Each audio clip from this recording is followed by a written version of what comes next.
Hello viewers of Kritika's Vision. So as you all remember, we were doing World War I chapter. We have already discussed the causes and how the immediate cause led to World War I.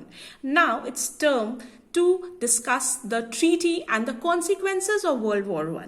So the Treaty of Versailles was a treaty that was signed officially by the Allied forces and Germany as a kind of a treaty to stop this war. It was an official announcement. So Treaty of Versailles was signed on 28th of June 1919 in the Hall of Mirrors at Versailles, that is in France. Now, the treaty refers to the agreement which was made with Germany by the Allies. Now, because the Allies, they blamed Germany for each and everything that happened in World War I. So, Germany was blamed to impose this war on rest of the country and especially on Allies. So, the high dignitaries of Italy, France, US, all these together they came and they made the terms of Treaty of Versailles. So let's discuss one by one the Treaty of Versailles and its terms. Okay, so first is war indemnity. Basically, it refers to the war penalty. So we can say that for all the losses, all the destructions that happened due to World War I, a heavy amount was imposed on Germany as penalty, which Germany has to give to the Allies, and it will be shared among them. So that was $33 billion. Yes, you heard it right. It was $33 billion as war indemnity or reparation to the Allies. Now, the second thing is the Rhine Valley. Now, what happened to the Rhine Valley? Rhine Valley is an area which falls under various countries. However, the part of Rhine Valley, West and East, which was under the control of Germans, they were asked to demilitarize it. That means they cannot keep their forces or build barricades, fortification to save that particular area. So basically, they cannot protect that particular area. They cannot keep that area under their control. So that area was open to all. Now, to ensure that Germany is for those years keeping away from the Rhine Valley, because Rhine Valley was a very resourceful place, then the Allied forces for 15 years they were monitoring on the West Bank that Germany doesn't get hold of it or builds its fortification or tries to protect it. Next is Alsace and Lorraine and the Saar Basin.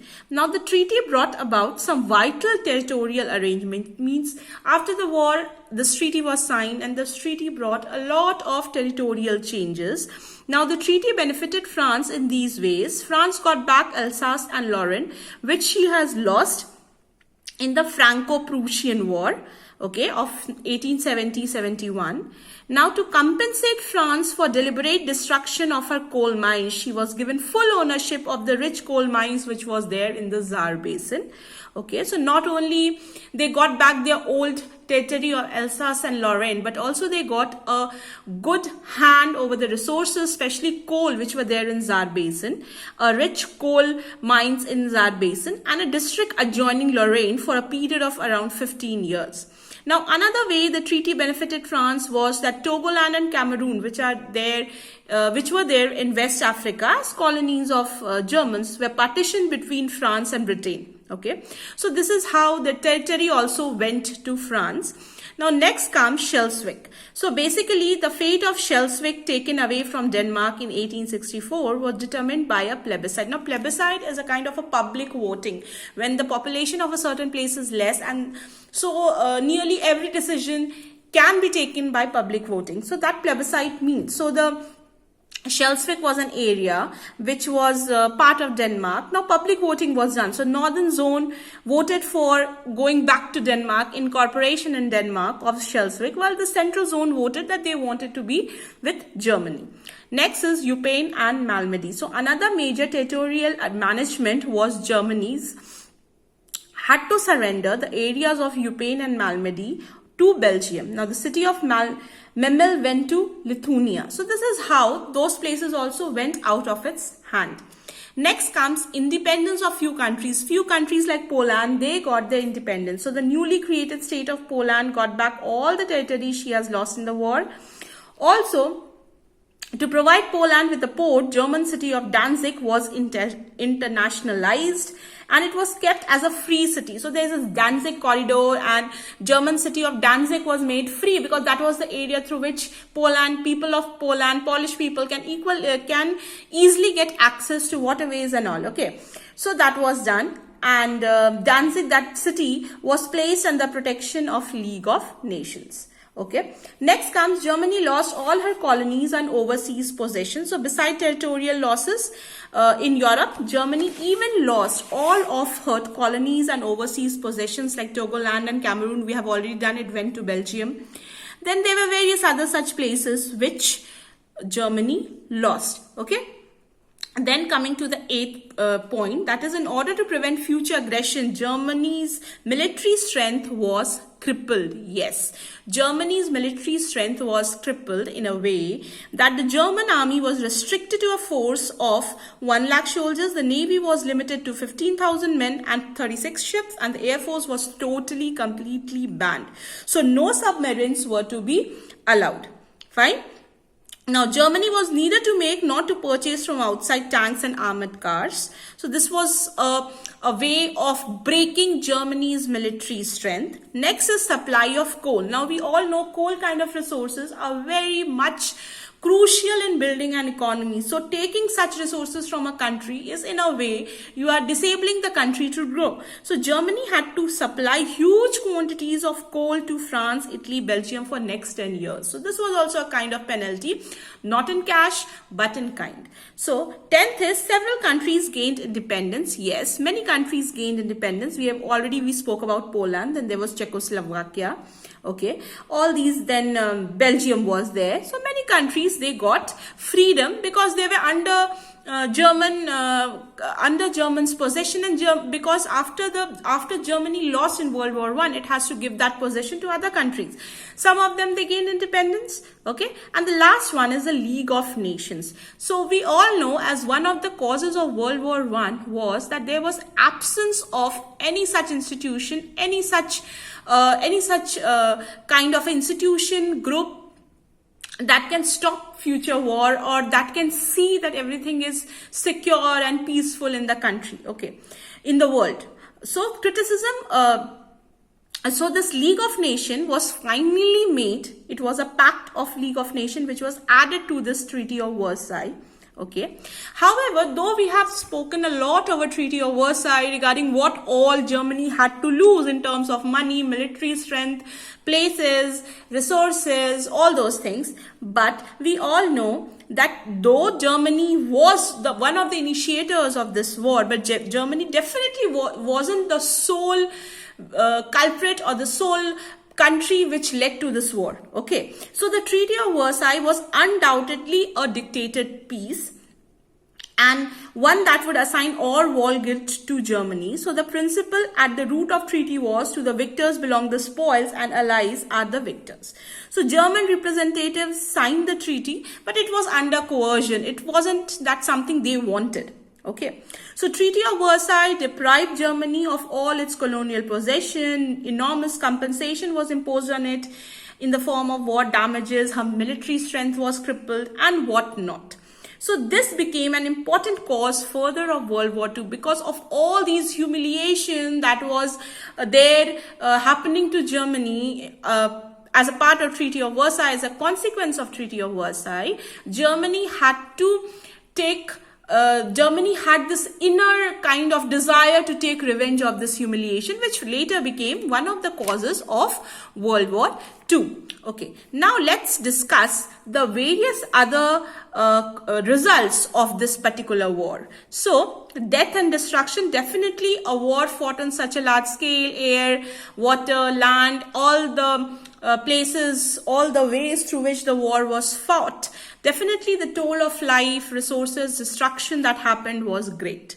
Next is national self-determination. Great emphasis was laid on the concepts of nationalism and self-determination. So slowly the countries agreed that if they are together, that means one country, if its countrymen are together, then definitely they can fight against some other country. So we have already referred to the creation of new states of Czechoslovakia, Yugoslavia, Poland, which have been divided among Russia, Austria, Prussia in the 18th century. Now they came together, so now they realize the unity, strength is there in unity only.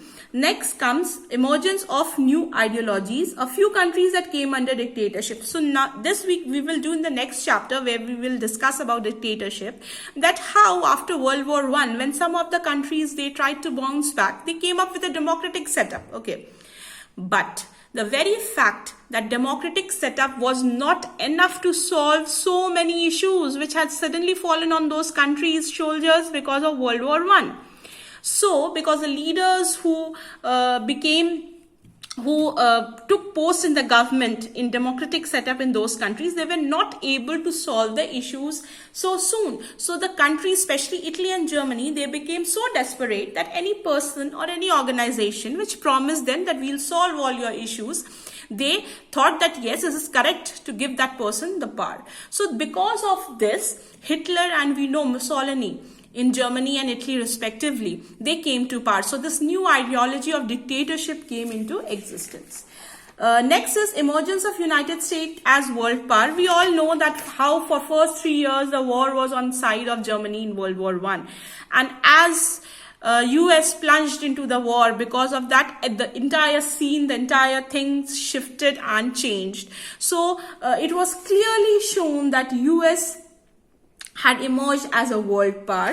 Okay, the last one is the League of Nations. Yes, one of the Wilson's 14 point related to General Association of Nations to guarantee independence of all nations. So we needed such organization which will see that everything is going in a lawful way, not in a chaotic way. There is a good management. Countries which has newly got independence, they are surviving, thriving and building, reconstructing the economy, right?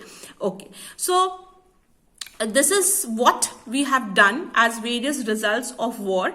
Now League of Nations, little bit more I wanted to tell you, like for your class 10 syllabus ICSE, objectives of League of Nations is very important. That is, the chief aim of League of Nations was international cooperation and to achieve international peace and security. Definitely that was a main crucial thing, that's why it came into existence. Now how to achieve this objective? These objectives were achieved the members were asked to achieve, in order to achieve these objectives, the members were asked not to resort to war, not to establish international law, and to respect all treaties that they have signed after World War I.